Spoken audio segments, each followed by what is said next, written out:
Algumas empresas procuram uma solução mágica para trazer inovação ao seu negócio. Algumas empresas acreditam que o segredo do sucesso está na tecnologia.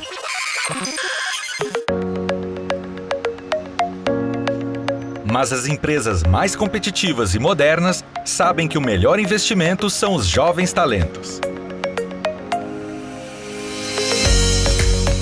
Aprendizes e estagiários trazem a liberdade, a criatividade e a garra de quem está começando a construir uma carreira e quer provar todo o seu potencial. O CIEE possui toda a experiência para auxiliar qualquer empresa a criar um programa de estágio e aprendizagem. Qualquer empresa mesmo. Entre em contato agora com o CIEE e dê um upgrade no seu negócio.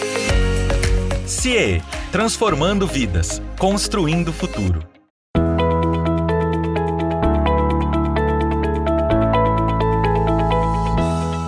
Olá, eu sou Adalberto Piotto e seja bem-vindo ao Pensando Brasil aqui pela TV CIEE. Meu convidado hoje é Roberto Liviano, procurador de Justiça Criminal em São Paulo e também presidente do Instituto Não Aceito Corrupção. Roberto, seja bem-vindo. Um grande prazer, Adalberto, conversar com você. Uma honra, uma alegria estar aqui conversando no Pensando Brasil. Roberto, é inegável que nós passamos nos últimos anos por uma experiência que muito provavelmente a população brasileira estava aguardando há muito tempo. Um combate firme contra a corrupção e, obviamente, levando gente poderosa à prisão, a julgamento e, posteriormente, depois do julgamento, à prisão.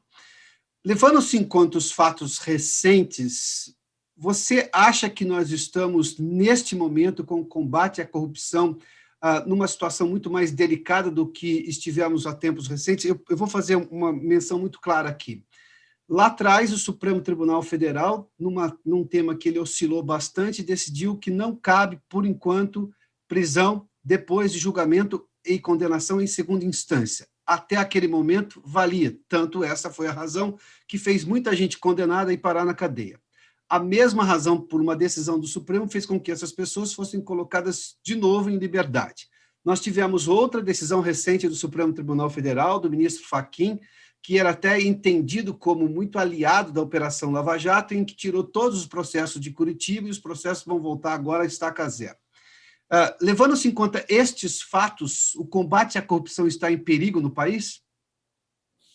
A meu ver, Adalberto, a melhor forma de analisar isso é no sentido de que nós vivemos um momento crítico do combate à corrupção, né?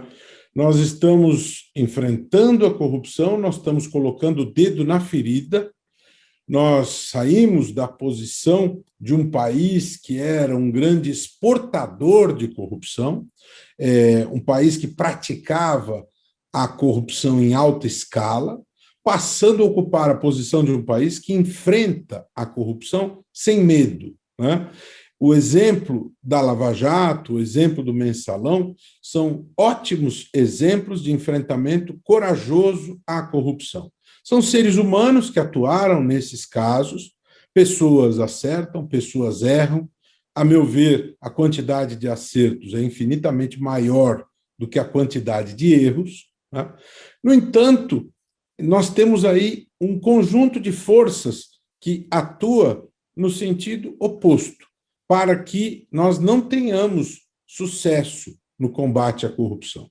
Eu digo isso porque não adianta você ter procuradores trabalhando com firmeza, você ter gente da Polícia Federal que trabalha com denodo da Receita Federal, se você não tem ajustes legislativos necessários acontecendo no Congresso Nacional.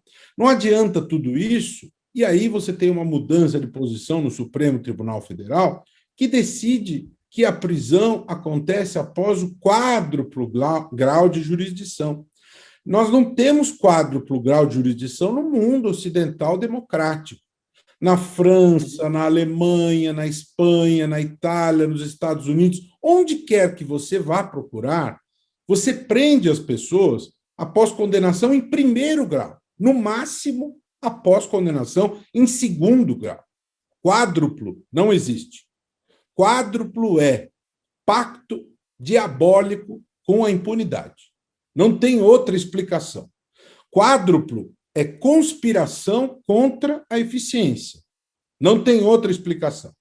E no Congresso Nacional você tem uma série de movimentos que, infelizmente, estão construindo a colocação da impunidade como um direito das pessoas acusadas. E aí, quando a impunidade ela se torna um direito do acusado, você tem a sabotagem do trabalho que é feito para promover a responsabilidade penal. Eu cito como um bom exemplo a recente proibição estabelecida pelo Congresso Nacional das escutas ambientais. Vamos imaginar que você seja um repórter investigativo e cai nas suas mãos o Watergate brasileiro. E você se dedica durante meses a apurar um grande escândalo de corrupção. E você consegue estimular os corruptos a falar, você participa dos diálogos. Historicamente, essas gravações sempre valeram aqui, sempre valeram em todos os países de democracias organizadas. Na Itália, Robinho responde a um estupro em que houve a captação de uma gravação numa escuta colocada no seu carro. Isso é normal. No Brasil, há um mês, deixou de ser aceita esta prova. Uma mulher que é ameaçada pelo seu esposo e que ela grava a ameaça, se ela procurar o promotor ou procurar a polícia, o delegado terá que dizer: minha senhora, o cemitério à espera. Não adianta mais gravar as ameaças do seu esposo, porque o Congresso Nacional disse que estas gravações são provas inválidas.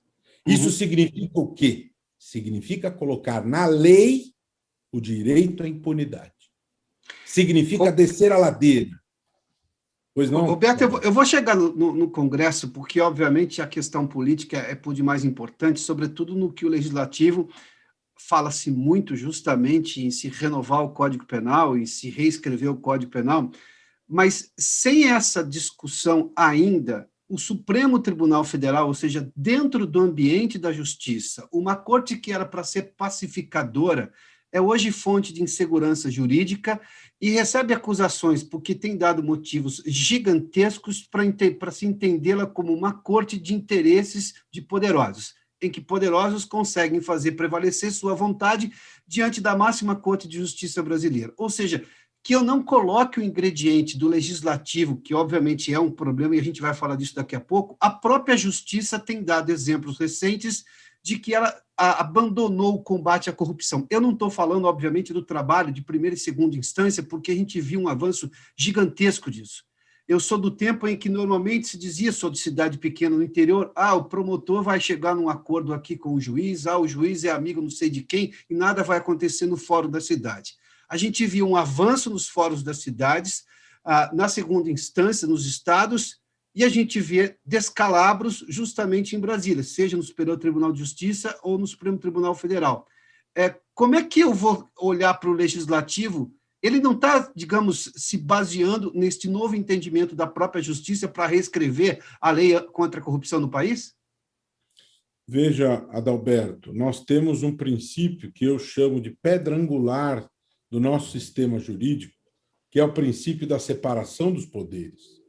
Quando nós vivemos o iluminismo, quando nós organizamos todo o sistema que hoje nós temos, sistema moderno, o sistema em que há a divisão dos poderes, em que eu tenho um legislativo, um judiciário, um executivo, o legislativo ele deve caminhar pelas próprias pernas. O executivo e o judiciário, cada um deles devem caminhar pelas próprias pernas.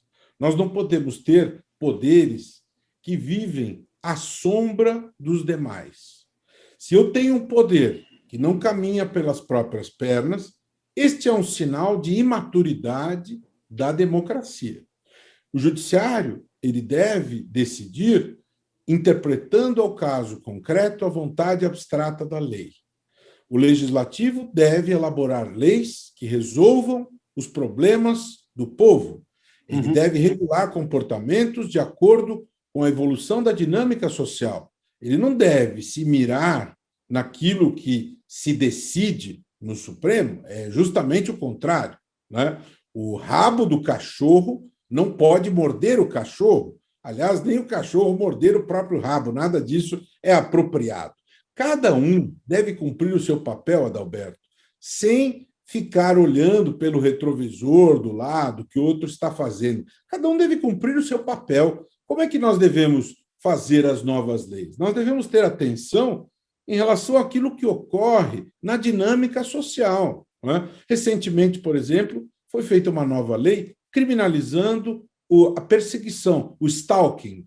Acho positivo, não é? Você tem esse fenômeno ocorrendo muitas vezes no campo virtual. Acho apropriado que você tenha a punição desse tipo de conduta, porque há aí um dano à liberdade individual. Esse é um bom exemplo do legislador acompanhando uma evolução, um novo comportamento lesivo a um bem jurídico importante que é a liberdade individual. Não é? Agora, o legislativo ele não pode deixar de cumprir o seu papel ou cumprir o seu papel levando em conta o que o outro faz ou deixa de fazer. Ele deve ter clareza sobre o que é necessário fazer de acordo com a necessidade da sociedade.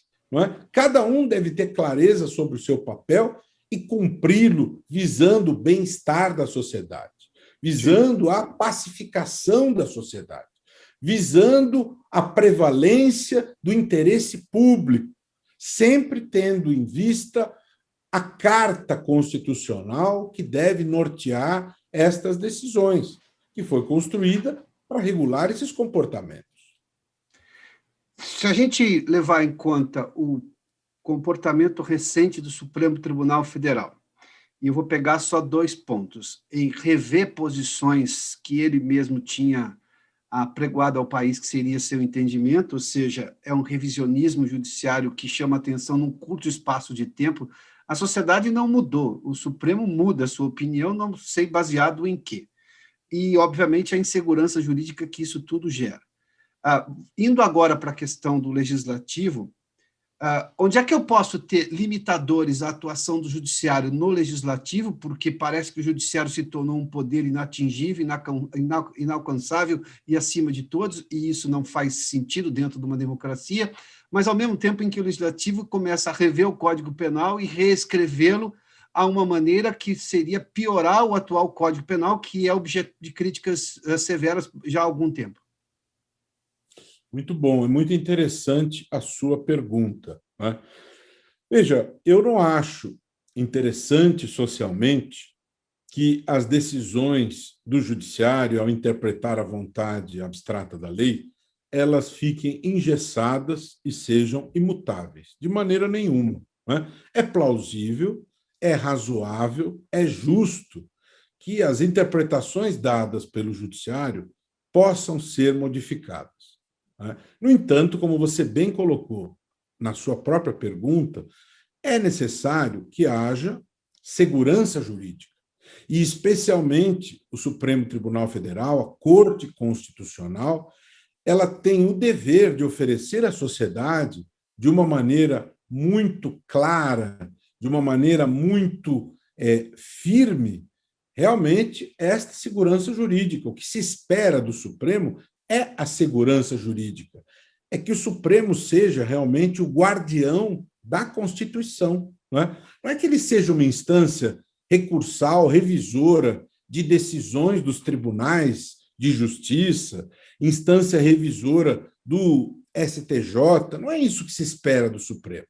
É que ele seja realmente aquele organismo que oferece essa segurança jurídica, essa estabilidade, que ele seja o grande guardião da Constituição. Então, não é razoável, Piotr, que nós tenhamos este revisionismo sem motivo algum, passado pouco tempo. E esse caso aí da prisão após condenação em segunda instância é um bom exemplo disso.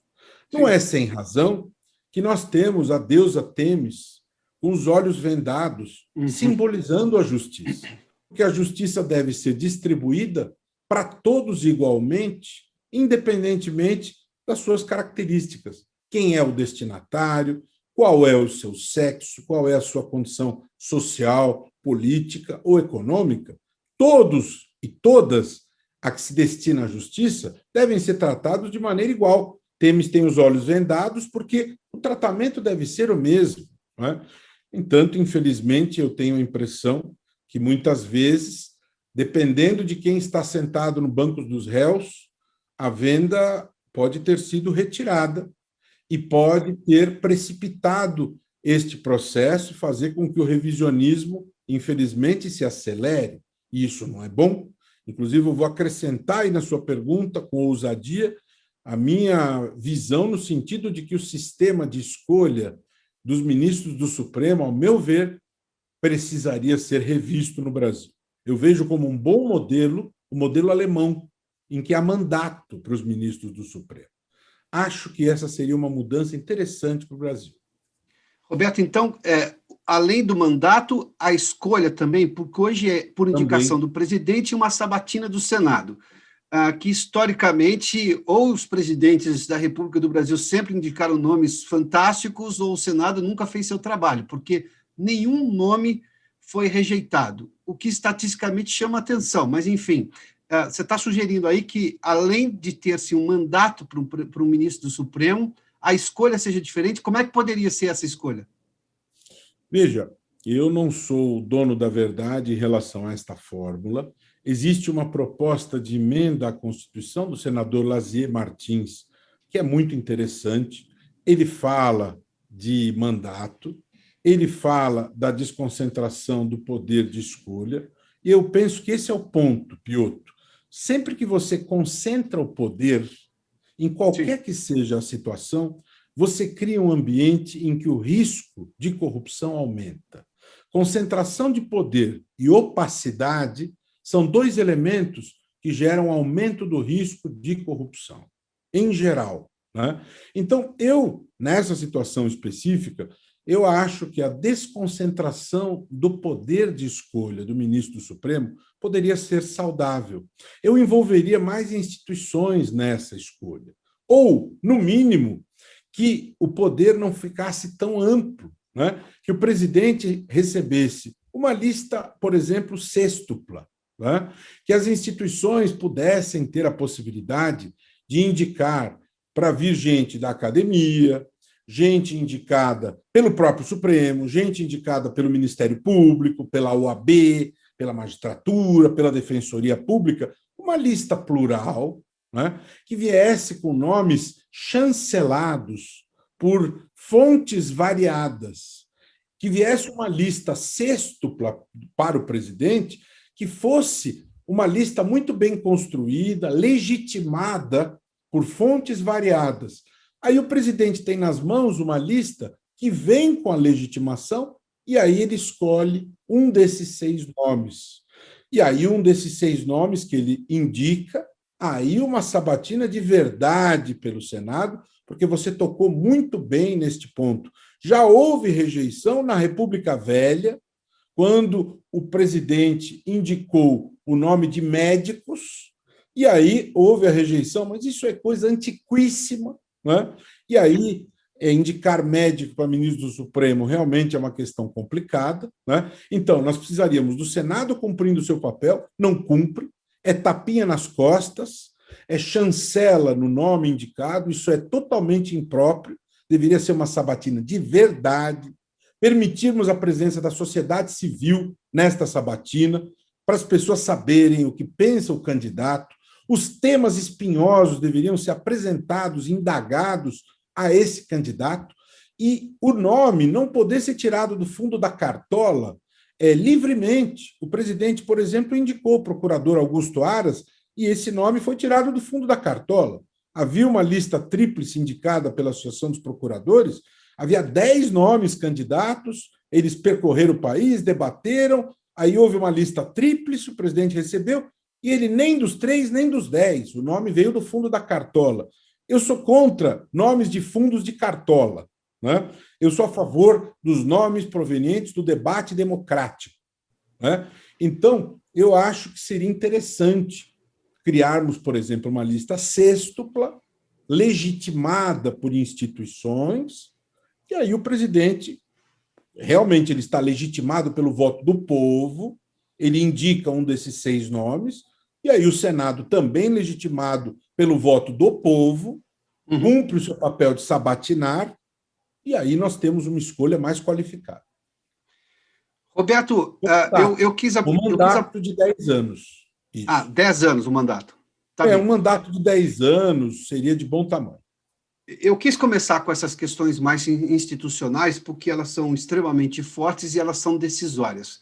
Mas fato é que eu mudei a cultura, aliás, eu queria ouvir você sobre isso, o quanto que a cultura da corrupção ou de combate à corrupção mudou depois da Lava Jato. Eu costumo dizer que a Lava Jato se tornou um valor nacional. As pessoas incorporaram o combate à corrupção quase que na mesma proporção com que incorporaram a redemocratização do país, lá nos anos 80, e a estabilização da moeda no começo dos anos 90. Quando se percebeu realmente o custo da corrupção, houve uma proximidade com os anseios da população. Porque hoje eu tenho, por parte das empresas, uma preocupação muito maior em relação à corrupção, sobretudo depois da Lava Jato. Se eu vejo um recuo no Supremo Tribunal Federal, se eu vejo riscos ainda na gestão pública, eu vejo avanços nas empresas. Por que a gente tem essa diferença?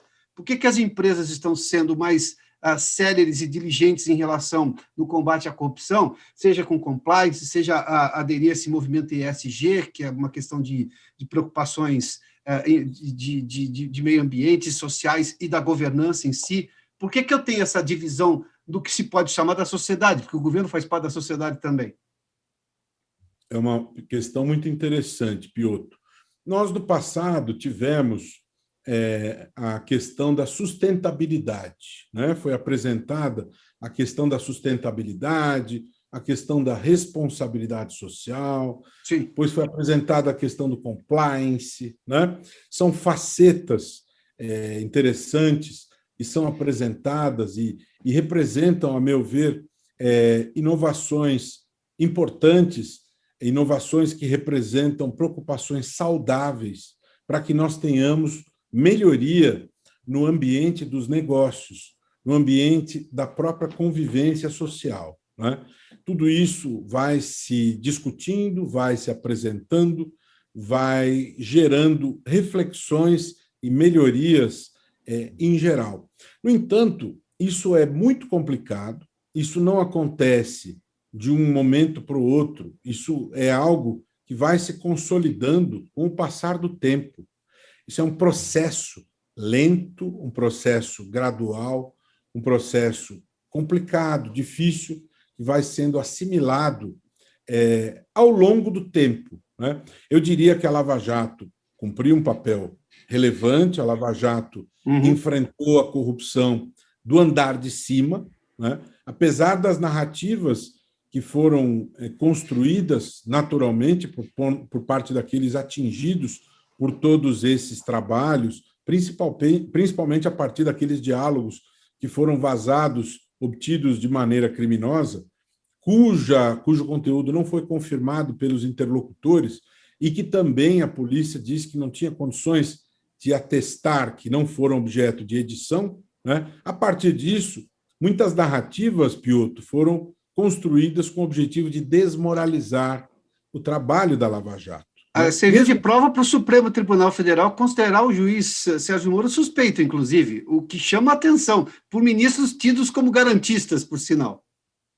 Pois é, a questão do garantismo é interessante, porque se você observar cientificamente, dentro do campo do direito penal, do processo penal, o garantismo ele significa uma preocupação muito rigorosa no que diz respeito ao rito processual, às garantias do rito processual, do devido processo legal, no que diz respeito ao acusado e também no que diz respeito à proteção do bem jurídico lesado em relação à vítima. O garantismo ele tem a dupla faceta. No entanto, quando você vê essas referências ao garantismo, você vê elas mencionando apenas a figura do acusado, né? E o garantismo que diz respeito à figura da vítima? onde é que fica, né? Você falou algumas vezes da reforma, está se falando da reforma para se construir um novo Código de Processo Penal, né? Nesta reforma, cujo relator é o deputado João Campos, eu não vejo preocupação séria, preocupação rigorosa com a pessoa da vítima. Tanto é que eu te falei agora há pouco sobre essa questão da mudança grave. Essa seria uma oportunidade, por exemplo, de corrigir isto, né? De corrigir, porque é uma barbaridade você não permitir à vítima que colha a prova, que grave uma ameaça que ela está sofrendo. No mundo todo isso é permitido. Você tem que permitir à vítima. Isso até é uma questão de autodefesa para a vítima. Como é que você não vai permitir? Existem tratados, o Tratado da ONU, a Convenção de Proteção à Vítima, que não está sendo respeitada neste relatório do deputado João Campos. A vítima não pode ser tratada como objeto no processo penal. Ela tem que ser respeitada, acolhida, protegida. E ela não está sendo protegida neste texto do relator. Inclusive, o Ministério Público, depois de todo aquele debate, Piotr, sobre o poder de investigação, e que, ao final, o Supremo decidiu que o MP tem pleno poder de investigação, o Congresso decidiu, o Brasil já tinha assinado o Tratado de Roma, MP pleno poder de investigação, vem esse relatório e retrocede. Não.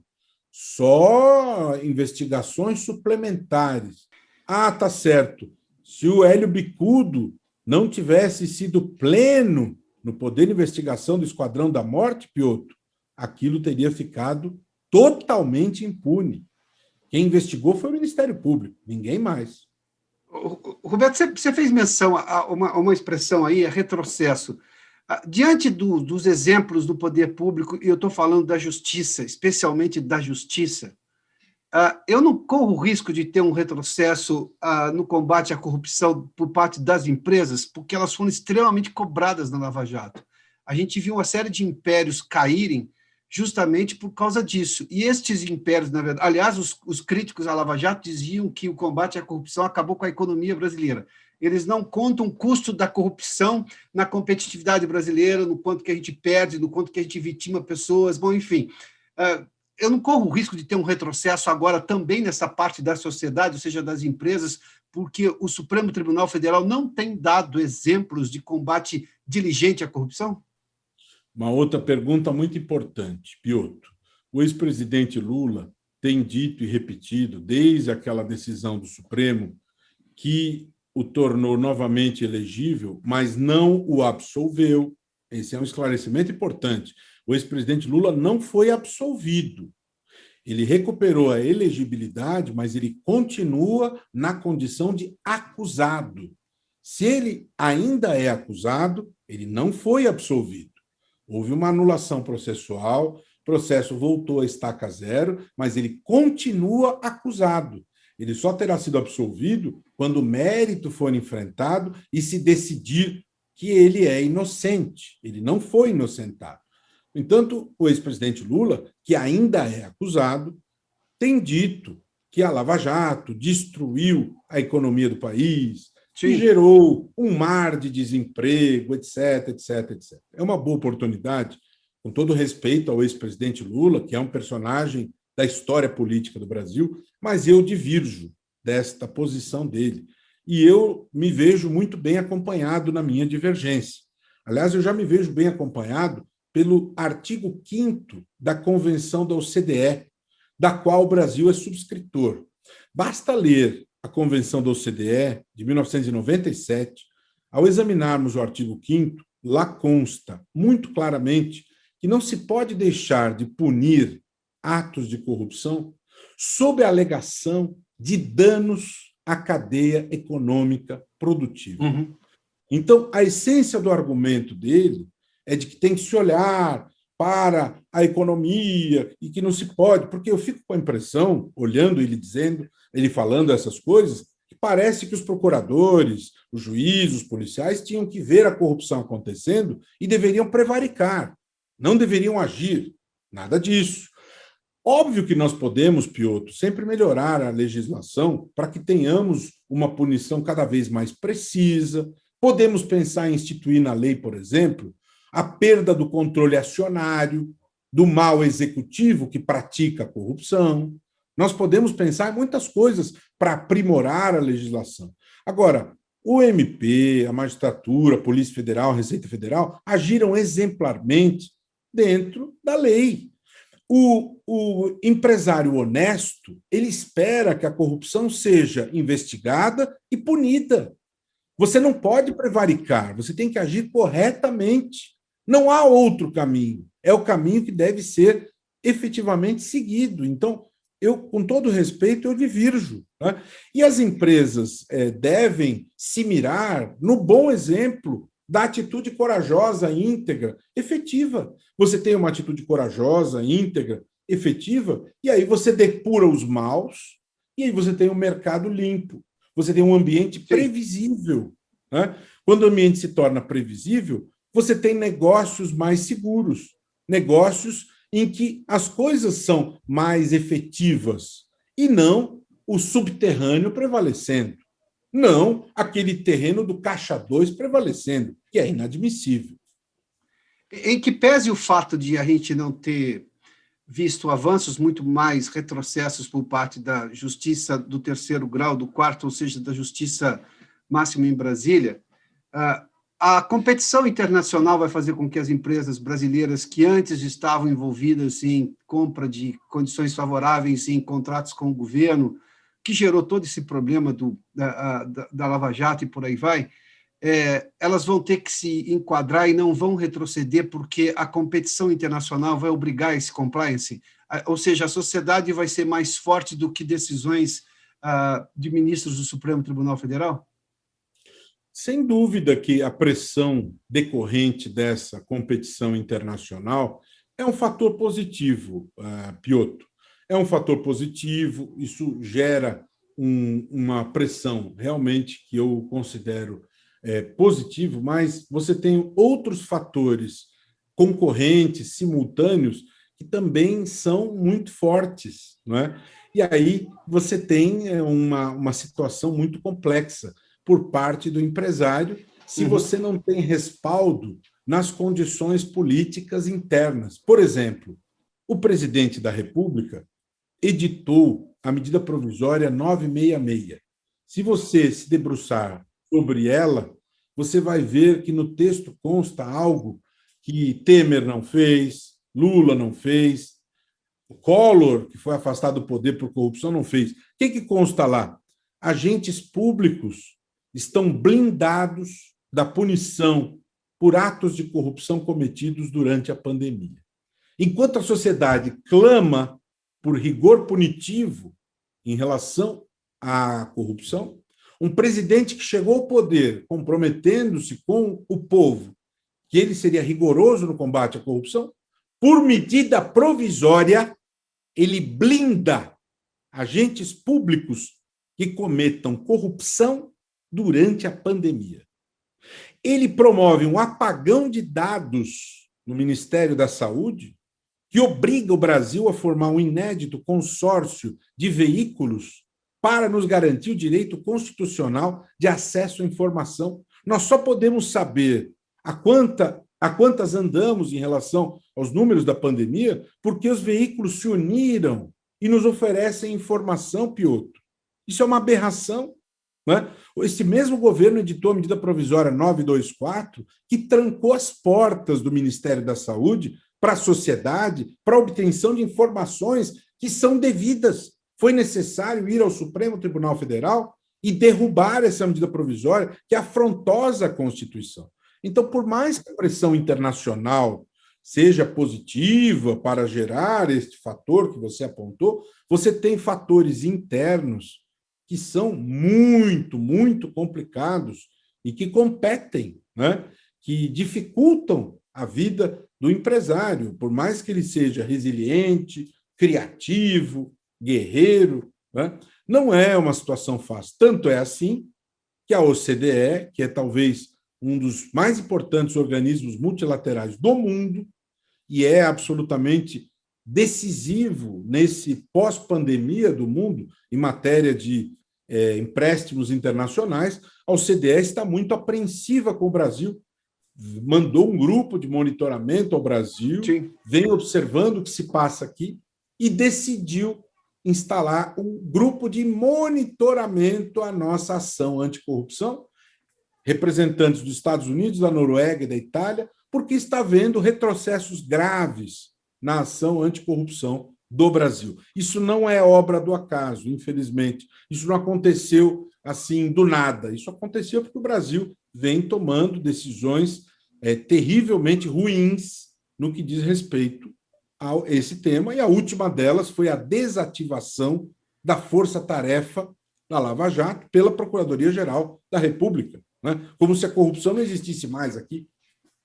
Roberto, o que resta ao cidadão, minha última pergunta, por gentileza, o que resta ao cidadão fazer que, obviamente, está comprometido com o combate à corrupção, viu vantagens de crescimento econômico no país, de um novo status do Brasil no mundo, quando vê, por exemplo, países ao redor do planeta querendo monitorar a situação brasileira, que tem sim o desejo de fazer parte do primeiro mundo, ou da OCDE especificamente, para citar um desses grupos aí de primeiro mundo, quando ele vê, por exemplo, essas ações do governo que você citou, as ações do Congresso e o Supremo Tribunal Federal dizendo que você não vai preso, mesmo sendo julgado por um colegiado de juízes na segunda instância, então, ad eterno, se você tiver poder, você empurra aquele processo, ou seja, a corrupção não será punida se você tiver bons advogados. O que resta ao cidadão fazer numa hora dessa? Porque eu posso, sim, pela lógica da democracia brasileira, trocar o presidente da República, trocar parlamentares. Eu não consigo mexer no Supremo Tribunal Federal. Por mais que ele seja um nome indicado pelo presidente, que será eleito na próxima eleição, eu tenho juízes ali que vão ficar por muitos anos e que foram, digamos, escolhidos numa prática que hoje está sendo danosa e mostrando-se danosa ao país. O que resta ao cidadão? Bom, em primeiro lugar, o cidadão precisa realmente ter a memória muito bem posta e lembrar, por exemplo, do caso do senador Chico Rodrigues, a única pessoa do Brasil que eu me lembro que teve um contato muito próximo com as notas de 200 do Lobo-Guará, né? Todo mundo se lembra onde que as notas foram encontradas no seu corpo, né? Nas suas cuecas e nas suas nádegas, né? Nenhum de nós teve contato com as notas de 200, mas o senador Chico Rodrigues, em seu poder foram encontrados R$ 33 mil, que até agora não houve uma explicação decente para isso, e ele retornou ao seu mandato de mansinho quando um novo escândalo surgiu. Não é? Também precisamos nos lembrar que o líder do governo, Ricardo Barros, veio a público, dando entrevista, defendendo a plenos pulmões, com muita fé, na crença do nepotismo como uma política de Estado. Ou seja, contratar parentes e não as pessoas eficientes, comprometidas com a eficiência do Estado. Devemos nos lembrar do deputado Arthur Lira, que quis aprovar aquela proposta de emenda à Constituição de não serem atingidos os congressistas a PEC da blindagem, né, que ninguém pode ser tocado. Então, as pessoas precisam ter a memória boa em relação a esses fatos e saberem o seguinte: em outubro de 2022, o Brasil elegerá não só um novo presidente da República, mas também 27 governadores, 513 senadores, 513 deputados federais e mais muitos deputados estaduais. Os deputados estaduais, por mais que as pessoas não percebam, eles acabaram de decidir o impeachment de Wilson Witzel, governador do Rio de Janeiro, né? Os senadores têm o poder de decidir quem será ou não será o ministro do Supremo Tribunal Federal. Portanto, há uma medida muito importante a ser tomada, Piotr. As pessoas não podem aderir a este chamamento tirânico de fechamento do Congresso Nacional. As pessoas não podem aderir a esse chamamento tirânico de fechamento do Supremo. Isso não é solução. Isso é a tirania, isto é a supressão do Estado de Direito. As pessoas devem ter consciência nas escolhas, devem ter responsabilidade, devem ter clareza que o Brasil é um país que tem mais da metade da população de mulheres, deve ter espaço para as mulheres no poder, espaço para os negros, ter diversidade no exercício do poder e escolha Existem boas pessoas na cena política que podem nos representar de maneira muito positiva. Deve haver um cuidado muito rigoroso nesta busca. Não se pode dar espaço para fichas cinza clara, cinza médio, cinza escuro. Qualquer mácula, por menor que seja, deve gerar o risco neste nome, nas escolhas. Só a pessoa de passado absolutamente intacto pode merecer o voto do brasileiro. Não podemos permitir, como ocorreu em Cocal, no Piauí, que o indivíduo veio a público dizendo: sou um homem bom, porque eu roubo muito menos que o prefeito em exercício. Ou seja, todo mundo rouba. Eu sou bom porque eu roubo menos. Quem pode mudar esse estado de coisas é o eleitor na hora do voto. Ele pode decidir. Quem rouba qualquer coisa que seja, não vai ter meu voto. Quem tem investigações, como, por exemplo, o senador Renan Calheiros, 9, é réu no Supremo, não, eu não quero esse tipo de pessoa me representando. Não. Deputados que têm investigações, não quero esse tipo de gente. É o povo que deve decidir. E eu digo mais, eu sou defensor da tese, máximo 2 mandatos. Está 2 mandatos? Ah, mas ele vai bem. Ah, ele vai bem? Ótimo, uma salva de palmas, uma cocada de presente para ele. Meu amigo, obrigado. Vá descansar, vá se recolher. O povo agradece seu mandato. Vamos oxigenar a política. Vamos dar oportunidade a pessoas novas. Máximo 2 mandatos. Ah, mas a Constituição não proíbe. Mas o botão da urna nos permite fazer isto. Máximo 2. No Executivo é assim, no Legislativo pode ser também. Ninguém é Nós substituível, influenciamos né? muita gente, família, amigos, redes sociais. O povo tem o poder nas mãos, basta exercê-lo. Roberto Liviano, procurador de Justiça Criminal em São Paulo, presidente do Instituto Não Aceito Corrupção. Muito obrigado pela gentileza de nos atender aqui no Pensando Brasil. Muito obrigado, a honra é minha, um grande privilégio para mim, espero todo mundo lá seguindo a mim, Roberto Liviano Oficial, lá no Instagram, e o Não Aceito Corrupção lá no Instagram, será uma grande alegria nos conectarmos a todos vocês. Um grande abraço e até a próxima. Obrigado, Roberto. Até uma próxima.